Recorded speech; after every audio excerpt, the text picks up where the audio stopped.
Today, we're going to hear from a former collegiate baseball player who is now a leadership coach and a motivational speaker. He is an entrepreneur, an author, and we're going to talk about all the attributes that he sees in the sports world, how they contribute to the business world, all the parallels between sports and life and so forth. We're going to be talking about some of the attributes he's noticed in high-level athletes. You know, what do they possess that's pretty consistent amongst them, right? We're also going to learn about how you can enjoy the journey and have no regrets when all is said and done. So many golden nuggets are coming from this conversation today, and I hope you guys enjoy this one. Please get ready to take some notes. This is an amazing interview. This is the Gametime Guru. So, what time is it? Game time! This is the Gametime Guru podcast, where I interview sports figures from all over the world to help deliver a panoramic view on sports. So whether you're a former athlete, one of the crazies, or simply a casual sports fan, this is the perfect show for you as we peel back the curtains and learn from our guests every single week. I'm your host, Shane Larson, and I'm helping you see sports through a different lens. What's up, everybody? Welcome out to another episode of the Gametime Guru podcast. My name is Shane Larson, host of the show, 7.5 years running.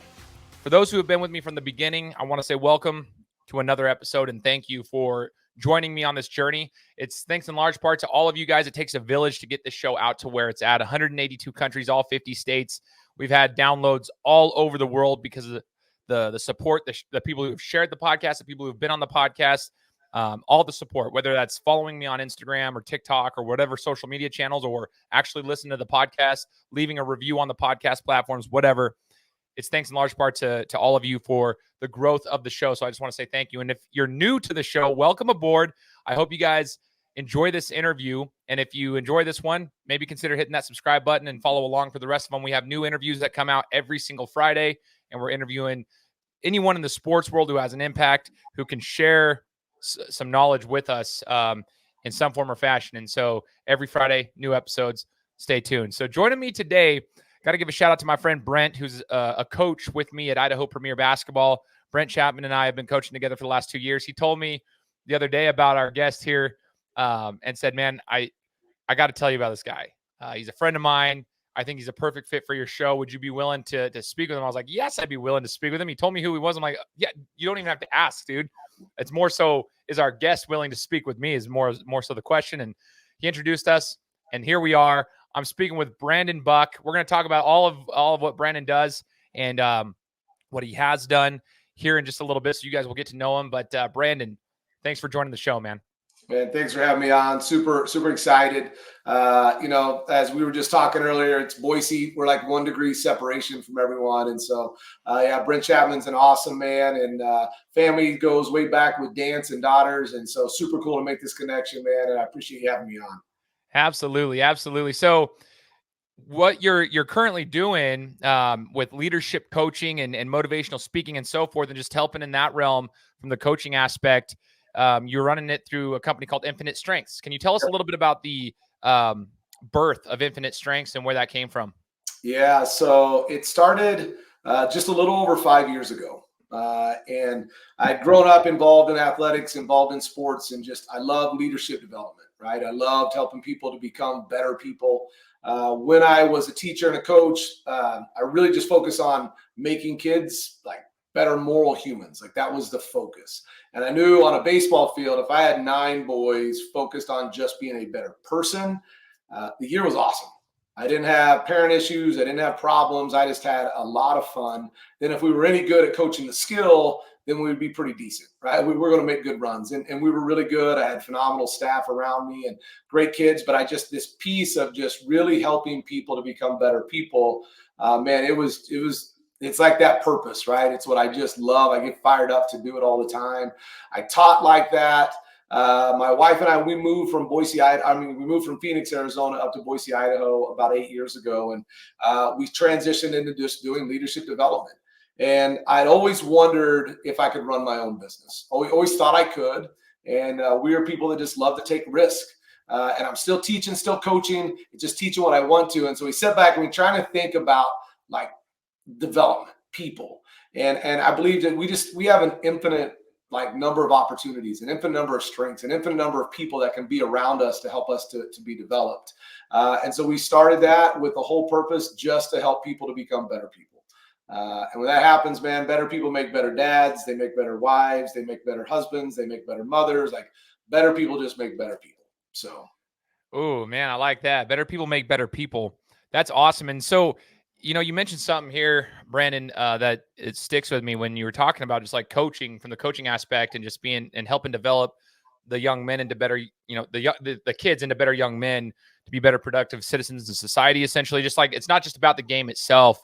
And I want to flash back to your playing days, if we could, for a second, and kind of see, what you learned from competing at a high level in your sport. So we'll talk about the sport of baseball, like what you learned during your playing days that you've been able to transfer into, whether it be athletic coaching or, leadership coaching that you're doing now with Infinite Strengths. What are some of the skill sets you developed and acquired during your time as a player?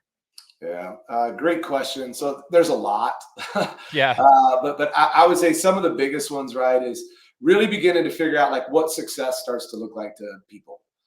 In the baseball world, right, or any world, we all get so caught up into numbers. We get so caught up into achievements. We get so caught up into points or titles and that type of stuff. But in the game of baseball, like if you are good at all, you're a 300 hitter, right? And nowadays at professional level, it's more like 250. You're hitting 250. You're an all-star. That's a lot of failures. Right. So it's really beginning to understand that success, it all comes down to the work. It comes down to the process. And are you able to create a plan and stick to that plan and hold on to that and allow that plan to give you the mindset to actually just step in the batter's box? Right. If you don't have confidence in the work you've done, the preparation you've done, then you won't step in the box. Right. Because you're going to fail. And then that negative mindset is just going to roll. And even when you do, are you still able to get out of it and hang your hat on the work and the effort and the process that you put forward, and then look to tweak that?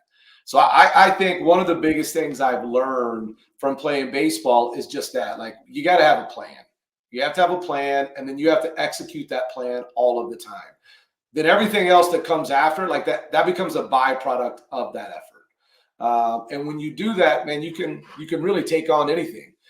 You can be willing to go in and look foolish, look silly, right? Because if I'm not confident enough to look silly to try something new, well, then I'll only do what I know how to do, and then there's no growth. So in the game of baseball, it challenges you in that. It challenges you to deal with failure. It challenges you to look foolish. It challenges you to build a plan and execute that plan and then improve that plan. So I would say overall, that's some of the best things that I've gotten from that. I would think, just one other thing is just the ability to accept feedback, right? As an athlete, you're constantly being coached. You're constantly having people trying to help you improve. And man, if I don't have people around my life pouring into me to help me get better and point out my flaws or make me aware of things, I'm really going to struggle. So. Wow. So there's a couple things to unpack there too, as you were mentioning success for a hitter, if you're hitting 300, and I don't think people really think about that, like all the work and the preparation that goes into it. Same as a basketball player. I heard someone talking about Steph Curry one time, like how many shots he puts up at a very, like in practice, 500 shots a day equals X amount of shots per week equals X amount of shots for his career. But then in the games, I mean, if he shoots 40%, he's an elite shooter, which means you're missing more than you're making still, even as an elite shooter. And I think so many people in the real world, they have these false expectations of what success really looks like. Actually, success probably means you're going to fail a lot more than you're going to succeed, to be honest. But I love how you kind of put that as far as like understanding the journey and the preparation that goes into it all. And that's, you live with the results, but like you put all that, that's where the growth happens. And then you mentioned feedback. I'd like to pick your brain on that, Brandon. Feedback as an athlete, and then also now as a coach, coaching leaders and athletes and so forth from where you're at now. How would one go about taking feedback and implementing it without taking it so personally to where it crumbles them? So I know a lot of athletes where, I mean, yes, some of it's the delivery of that feedback that can be impactful, but what would you advise for somebody like an athlete to receive feedback from a coach or somebody else that they can learn from, and be able to implement it rather than crumble because of it? Yeah, no. So there's a couple there, right? One, we have to sit back and think about, like, if someone's willing to share something with you, right, or whatever it is. There's two ways you can usually look at it. Like, was there evil intent behind it, right, or was it kind of really designed intentionally to help you be better, right? Like most people that I work around, they're not evil people, right? They're not coming in to just try to make your life miserable. If they're going to come and share something with you, like most people, they have really good intentions. Now, the delivery could be off, which could come across that they're a jerk or they don't care about me. But man, their willingness to bring something up that usually comes from a good place, right? So one, as an individual, we have to sit back and think about that very few times is something intentionally done to be mean. Usually it's out of ignorance. I've perceived something in some way. I haven't been communicated with. I missed something. I'm taking it the wrong way. And so it comes back on me. So one, we got to sit back and look at intentions, right? The other part is what I encourage for athletes is really to start to figure out more of like who they are, not of what they do, right? Like your identity is based on your behavior. It's based on your character. It's based on your work. And when I wrap my identity around my integrity, around my faith, around my courage, around my persistence, around my action, around my responsibility, when I wrap it around that, then my confidence grows up, right? I'm more able to accept that feedback and the criticism, right? Because I know who I am and I don't get caught up that this person's just being a jerk. So I think it's twofold. I think it's one, like athletes really holding on and understanding who they are. It's not the fact that they can shoot a basketball, right? It's not the fact that they can, dribble. It's not the fact that they can hit bombs or spin a football. Those are cool things, but that's just what you can do. That's not who you are. And when an athlete can start having a better understanding of who they are as a person, now that feedback isn't as negative. I can take it as like, okay. And it can sting a little bit. I'm not going to say it's not. But when I have confidence who I am, I'm able to take that feedback.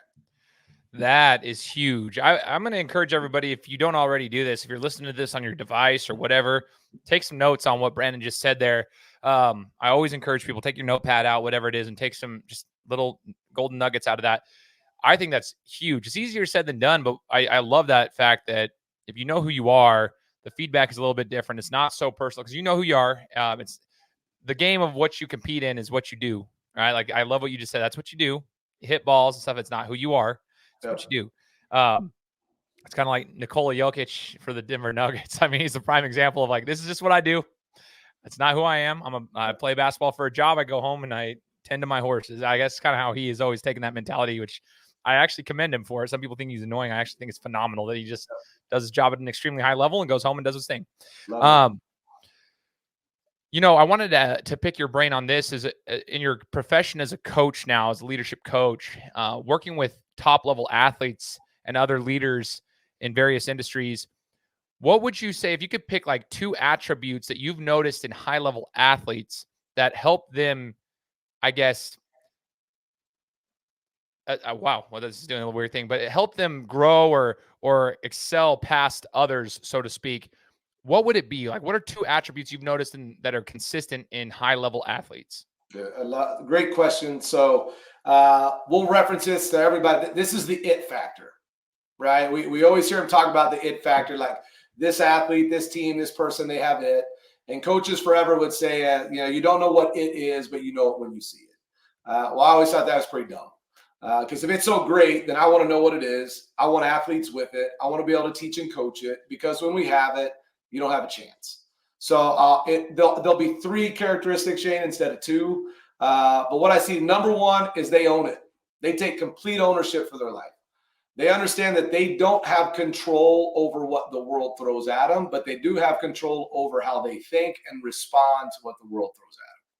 Right? There's going to be a lot of crap thrown their way. There's going to be a lot of difficult challenges. There's going to be setbacks. There's going to be injuries. There's going to be all kinds of things. And they know they can't control that, but they can control how they choose to think and respond to that. And by taking ownership on it, now it's not the coach's fault. Now it's not the team's fault. Now it's not the company's fault. It's not the economy's fault. It's not the government's fault. It's on me. How am I going to choose to respond? So number one is ownership, right? They don't give excuses. They're not going to fall into victimhood. They're not going to blame. they're just going to figure it out.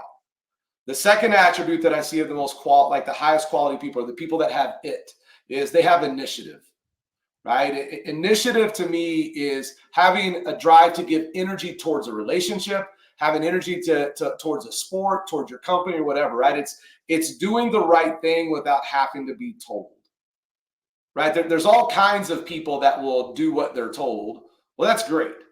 But if you only do what you're told, and it becomes a drain on everyone, because then you're going to get it done and then just sit, and there's no drive, there's no initiative, right? But the greatest athletes, the greatest teams, the greatest leaders, like they're just getting stuff done all the time. They're not waiting to be told. They're not sitting back. They're always moving.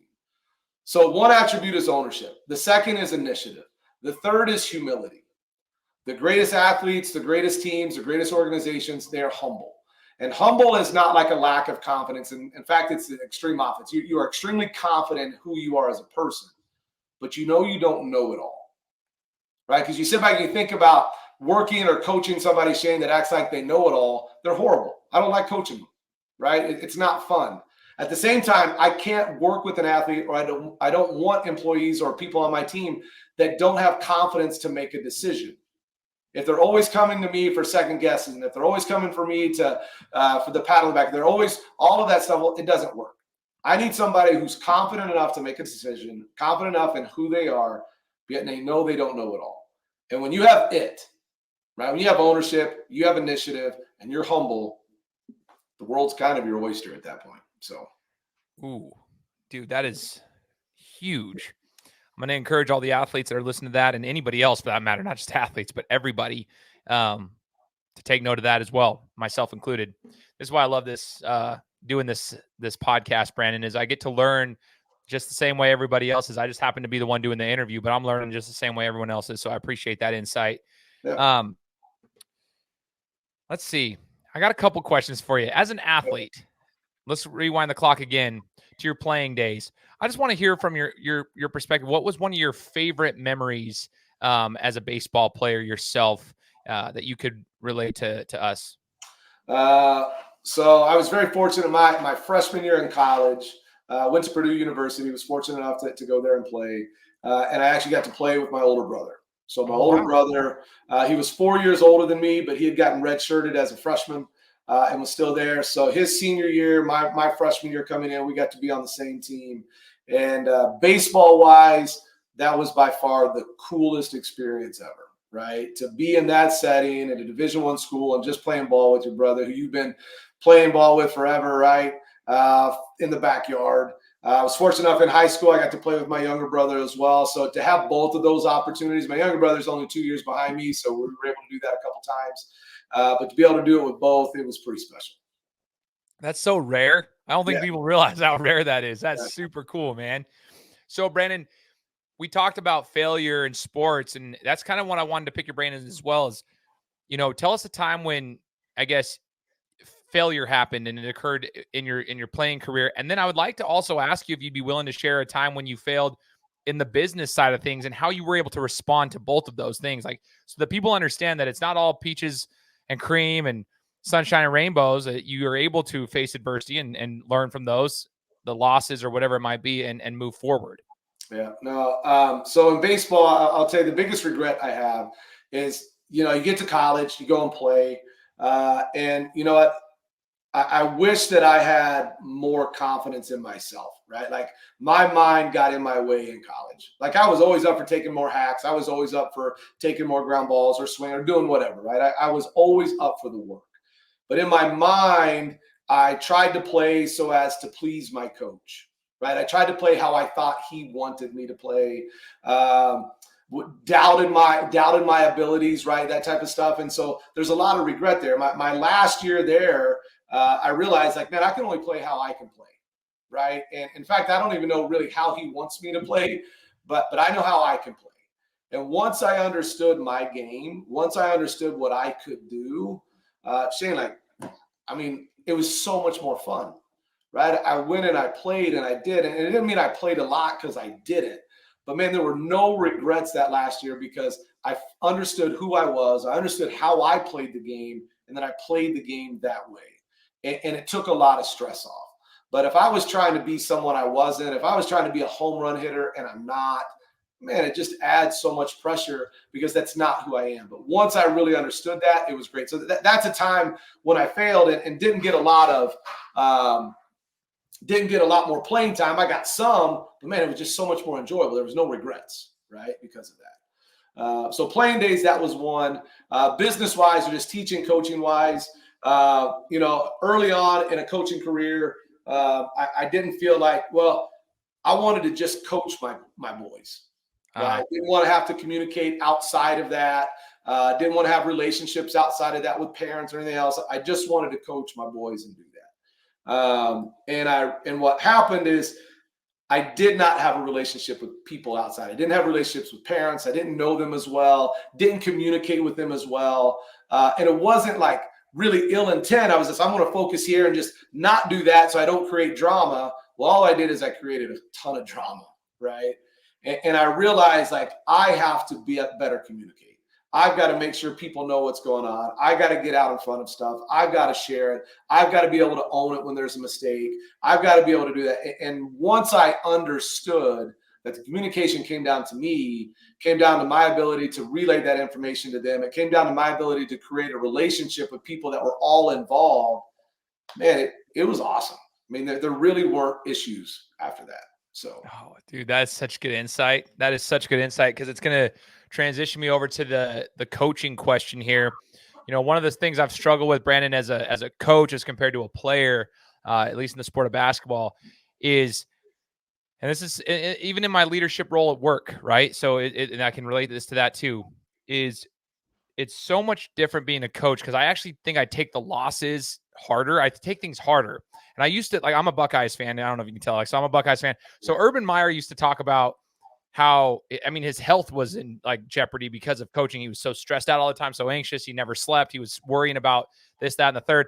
And I found, to a very small degree compared to that, but like how that's actually true. As a coach, I get more anxious. I take things more seriously. I take the losses way harder than the players do because I want them to be successful. And at work, the pressure's on my shoulders at a director level of like, hey, if we don't execute, it's on me, but I want the team to be successful. I want them to enjoy their jobs. I want them to be successful. And then when we have something that doesn't go right, it falls on me and I get stressed. I want to know, since you have the experience from an athletic coach, as well as like just the leadership aspect of it, the leadership coaching, what advice you'd give to coaches like myself who are trying to figure out how to like enjoy it and still do it at a high level and not be so stressed out all the time and taking it the hard way, because I do feel like that impacts my ability to coach because I'm so worried about this stuff that I can't focus on the X's and O's or the other things like player development and human development like you were talking about. Yeah. I think the biggest thing to understand, Shane, is that there's a big difference between getting beat and losing. Right? Like sometimes the opponent is just bigger, faster, stronger. Right? They just are. Sometimes, right, the opponent is just better. You could do everything right. You could do everything right. You're just not good enough, right? And so we have to understand that there's a difference. Losing is unacceptable. Losing is not being prepared. Losing is working on the wrong things. Losing is not having a great attitude. Losing is not being consistent. And so if we lose, well, that's what we got to avoid. And unfortunately, I see way too many people lose, right? Very few people really get beat, right? And so my focus, we coach a 12U team right now, and I love it. Our focus is when we walk off the field that there's no regrets. There's no regrets of how we practiced. There's no regrets of what we went through. There's no regrets on our mindset. There's no regrets on the efforts. There's no regrets on the things we wish we would have done or didn't do or say or didn't say. And if we can walk off the field knowing that we did everything we possibly could, we can hold our heads up high. Now, don't get me wrong, getting beat still hurts. But man, I can go and celebrate that, right? I can go do that because that's a beautiful thing. Losing, on the other hand, is where we have to go get things fixed, right? That's where we have to make sure we have a better plan. I'm under the mindset, right? When I first started coaching, I was with the staff and we were coaching football at the time. And man, if we won on Friday nights, we would go out and celebrate, right? We'd all go together. But if we didn't, then we wouldn't. No one would go. And I never understood that. because I put in the same amount of time, effort, energy, focus, all of that stuff. It didn't get done. So why would I not want to celebrate with my staff and with my wife and with the families and build that community because of the effort that we put in and what went on? Because when you really nurture that stuff, man, wins just become the byproduct of it, right? So I would say for us that we all get so focused on winning, right? And don't get me wrong, like winning's good, but man, you don't have full control over that. You just don't. Like I said, the other person just, you might go up against LeBron or Michael and good luck, right? Steph Curry, yeah, good luck. So that is such a good piece of information. Just that why aren't you celebrating? Like if you've put the work in, why aren't we celebrating that whether you win or lose? Like I love the concept of that. I'm actually going to take that tonight. At the time of this recording, this is a Tuesday night. I'm going to be going to basketball practice, our last basketball practice of our club season. So I'm going to talk to the kids about this exact same thing. So you're getting quoted tonight, Brandon, love it. Out there. So this is super cool. Now, the next part I want to talk about is, your entrepreneurial journey.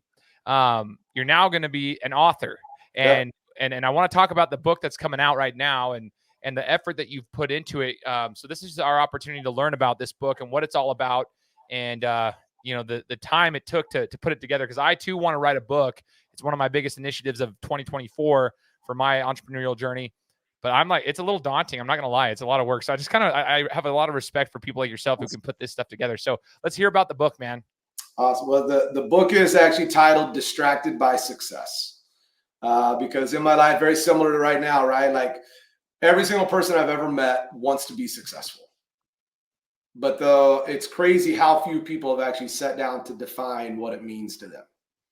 They have no idea, right? So then they run and they chase, and there's no direction, and they're just all over the map, and they burn themselves out, and they're just hoping for this glimpse of success. Most people, though, Shane, they'll tie success into goals, into winning, into money, championships, accolades, and it's not that those things aren't important, right? Like they have great meaning, they're great, they're awesome. The thing is, Shane, is when you win, how long does that euphoria last? Depends, man, but it's not forever. Not forever, right? Nick Saban, right? It seems like I'd see him smile for maybe 5 minutes after they won a national championship, and then it was on to the next thing, right?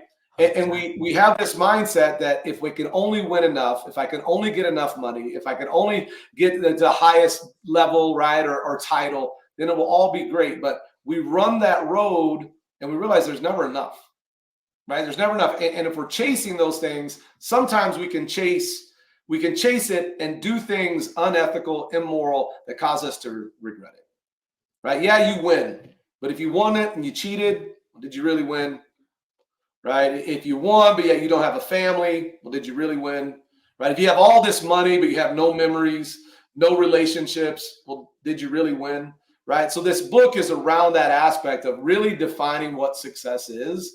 And I've shared mine already. It's living life without regret. It's not about balance, right? It's a chase. I chase it every day. It's not like all of a sudden I wake up and I get settled. No, like I'm chasing it. I just don't regret. I don't regret what I said, didn't say, what I did, what I didn't do, right? And I want to make sure I can go to bed at night going, man, I gave it all, right? And when I can do that, wins and everything else will stack. Accolades will stay. It all just becomes a byproduct of how I live my life. And so then there's the road to get there, right? So the book is about helping you define success, then helping you build a road to get there, to make sure you're on the right path that doesn't lead to a life of regrets. How long did it take you to write this book? I'm just curious from my entrepreneur. Great question. To be honest, actually, I wrote it pretty quick. Did you? Okay. Yeah. What I mean by pretty quick is I started it in October. I had it written by pretty close to maybe the end of January, mid-January. Wow. And then from January up until now, it's been going through the edit process and tweaking this and adjusting that type of stuff. And it's just something that, one, it's my heart. It's what I believe. So I'm able to flow through that pretty quick. And then I have amazing editors. My wife has been an awesome editor with this thing, coming in and crushing it. So it's pretty cool tandem to be able to work on that stuff because she knows what I'm trying to say. And so she can put it in a way that it makes sense to people. But Shane, what I did is every morning I woke up I woke up early in the morning before anybody's up in the house, usually before 6, and I would just start writing.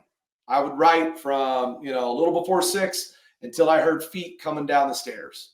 When I heard feet coming down the stairs, my time's done, right? I'm done. I'm going to go spend time with my daughters before they go to school, go see my son, take him to school. So literally I would write about 45 minutes every day. And I did it every single day until the book was done. I wanted it to be enjoyable. I wanted it to be fun. I didn't want to be stressed out over it. It just kind of flowed. So really, if you go back to the initiative stuff, I just did it. So, dude, I like your vibe, man. I think we're gonna be friends outside of this podcast, man. I'm digging it, man. Yeah, I'm gonna take that to the bank right there. I gotta figure some stuff out for what I just need to take the initiative and get mine done. But I hope other people can understand that too. Now, you've mentioned a couple things that formulated a question in my mind. You've talked about your wife in a tandem, like the way that you guys run this business together, and just how she helps you with the editing process. She knows what you're trying to say. It's teamwork. It's a team effort. Funny thing is, Brandon, the other night I was driving a player of mine home from the tournament that we had. And he was asking me questions about relationships. It was kind of an intellectual conversation. And he's asking me questions about my marriage and just like, how do you handle this and that? And I want to, pick your brain as far as, what have you taken from your experience in athletics that you've been able to transfer into your marriage and your family life that allows you and your wife to work so well together? Because I'm sure between a marriage and business, it's not always, amazing. There's probably some hiccups here and there and some disagreements, but how have you been able to, what skills and stuff have you taken from the sports world that you can take into your relationship that helps you flourish in this area? Love it. So one, I will tell you, it's been awesome. Like there just aren't hiccups, right? I mean, and it might sound kind of crazy, but there's just not, right? Like, she's my best friend, right? She's awesome. And I mean, you being an entrepreneur, what you're trying to do, right? And all the companies that I work with or coaches that I work with and leaders, one of the things that they look for the most is someone that has the same drive, the same initiative that they do, right? The same passion. There's nobody that has any more passion for this than she does, right? Like we're both in this thing and we know that this is what we want, right? And we're both in it for the right reason. If there's a mess up, well, it's not out of like insubordination. It's not out of, her intentional or my intentionality of trying to do something. No, it's usually ignorance. Like I forgot, I messed up. She didn't see it. It was a brain fart, whatever it is. Right. And we just know that there's no ill intent. And when you understand that there's both a passion there and there's no ill intent, there's just so much forgiveness that goes on. Right. If you go back to what we were mentioning, just taking and celebrating even after games when we didn't win, man, like I don't want to build something really cool and then be an a-hole in the process. And then this really cool thing comes out, then have to go apologize for being a jerk. Right? Like we're going to build something that's awesome and not regret the process. Because if we build something that's awesome and I'm like, yeah, it's really good. I'm so sorry I made your life miserable the last 7 months. Like, no, like that's not cool, right? Like we want to build this thing and then not regret being a jerk or whatever throughout the whole process, right? Make the process fun. So she's been awesome. It's been super fun, super enjoyable. If you go back to the it factor, like she's got it. And when you're around somebody that has it, life gets pretty simple. So, yeah. Yes. Shout out to your wifey, man. That's super cool. That's phenomenal, man. That's so awesome. And I'm going to share that with the kid I was, driving home the other night, who was asking me questions. I think that's something you got to be looking for. And I think that's so cool. And it should be a reminder to all those out there. I noticed this in the entrepreneurial world, Brandon, is like, it's exactly what you said. There's a cost to a lot of the sacrifice that people put into it. And I see a lot of relationships, a lot of marriages struggle, a lot of family relationships with kids struggle because, certain entrepreneurs, it's the 1%ers for a reason. They have to go after it. But they forget those things. And it sounds like you've got your priorities in check and you've got the right support system. And you don't want to regret the journey. I love that phrase. Don't regret the journey like that. Yeah. You don't want to regret the journey. You want to be able to enjoy that whole thing and look back and be like, yeah, it was fun, and not have to say, hey, I missed out on all this and that. And I think that happens a lot. I think it happens a lot. I see it a lot. Yeah. Looking at Infinite Strengths and checking out your website and whatnot, I want to know if somebody is listening to this podcast and they're like, hey man, I want to learn more from Brandon and his team over there and see what they can help me with in my business. What's the process to get a hold of you and take advantage of it? And I saw that you have a mastermind group. It was called The Standard. I want to know a little bit more about that, if that's still going on, and just how people can get a hold of you, because that's the whole point of this. We want to highlight your business and see how people can utilize your services. Love it. So you just go to infinitestrengths.com. That's my website. All my contact info is on there, cell phones on there, emails on there. That's the best way to get a hold of me. There's a lot of different stuff that we can do for people, whether it's like executive coaching and just really getting down and working with people on that. We can do a lot of groups and teams development programs, which is normally what I do. So there's a lot of different pieces to do that. We actually host a leadership summit here in Boise, Idaho. It'll be September the 10th and the 11th. Wow. We host it at the Stuckel Sky Center there at Boise State, up in the press box. Super cool. I bring in speakers from all over the country, whether they're top leaders or coaches or whomever that come in to speak. And it's pretty dynamic. We actually limit the number of people there because we want to keep it we want to just keep it intimate. We want to build a community. And so this will be our third year doing that. So that's a fun little 1.5 day deal of coming in and just being inspired and walking out with a plan for that type of stuff. So there's a lot of opportunities to get involved if people want. Wow. Okay. So can they find out about that leadership summit through your website, or do they need to follow you on social media or get on a newsletter, or how do they find out about more information on that? Yeah, so it will be on our website. We're going to start promoting that soon. If not, you can find me on social media, right? You can go to Infinite Strengths or Coach Brandon Buck is my one of my handles. So you can go there as well and find it. We'll start posting it there, whether it's there or LinkedIn or Twitter or Instagram or not, it'll be on there. So sweet deal. Okay, so I'm going to put some links here in the description. If you guys are listening to this, you've probably already seen the description because you're probably reading it while we're listening to it. So you'll see some of the links there to find Brandon's stuff that we're talking about, and including information on his book and where you can find that. By the time this recording is now pushed out live, hopefully we'll have a little bit more information. And then once it is out, I'll update the description so that we can have that out there for you guys to officially get the book and take advantage of that. So last two questions for you, Brandon. Dance dad. I talked to Brent Chapman about, it's funny because it's like a whole, there's the sports dad, there's the pageant dads, and then there's dance dads. And so he always talks about hey, I'm a dance dad. I just want to know what's your favorite thing about being a dance dad? Seeing my daughter compete, right? Just watching her dance. I mean, she puts so much time and effort and she just loves it. And when you can go and watch your kids just play, it's the best thing ever. Right, just watch them play. When I was coaching and in the dugout, I'm sure you've seen it, being on a bench, right, with your players or traveling, and there's players, right, they just want their mom and dad to love watching them play.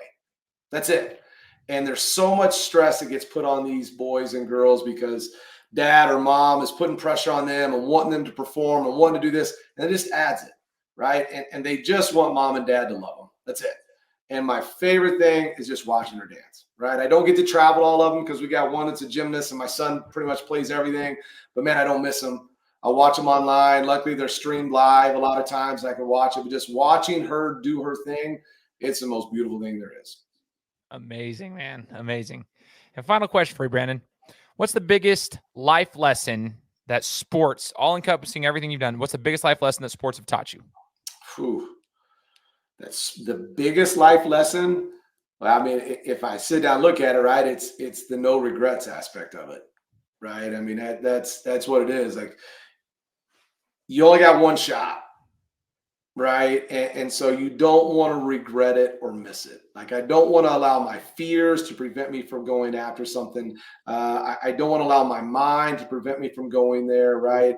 I want to make sure that I don't chase that business, right? And be an entrepreneur, Shane, and grow that business where it becomes so big that then it consumes you and it doesn't provide you the opportunities to be with your family, to do this, right? Or to do the things that you really love. Then you don't even enjoy the business very much. Right. People have asked me a lot, what's next? What am I going to do? And how big are you going to get this thing? Man, I'll get it as big as it needs to be. that still allows me to do what I want to do, to be with my wife, to be with my kids, to travel, to do the things that I love to do. I want this business to be great. I really don't care about the size. I just want it to be great and help as many people as I can and not regret the stuff that means the most. So awesome, man. I appreciate your time, Brandon. This has been awesome. This has been so cool. So cool chatting with you, man. And for those who are listening, I hope you guys have enjoyed this. And I'll remind you guys again, leave us a review and let us know what you took away from, the conversation with Brandon, some of the golden nuggets that you took away from it. And again, follow him on all of his platforms. Follow him, go to his website and check out Infinite Strengths. If you guys want to utilize his services, again, we have the links there. And I just want to say thanks once again, Brandon, for joining the show, man. That was awesome, buddy. Appreciate you, man. Great job. Appreciate you, brother. And for everybody out there, hit the subscribe button because we'll be coming to you next week with another interview. Take care. Guys, thanks so much for listening to another episode of my show. Now, if you could go and do me a favor, head over to iTunes, give me 5 stars, and leave me a review. It would be greatly appreciated. Thanks, guys. Appreciate your support.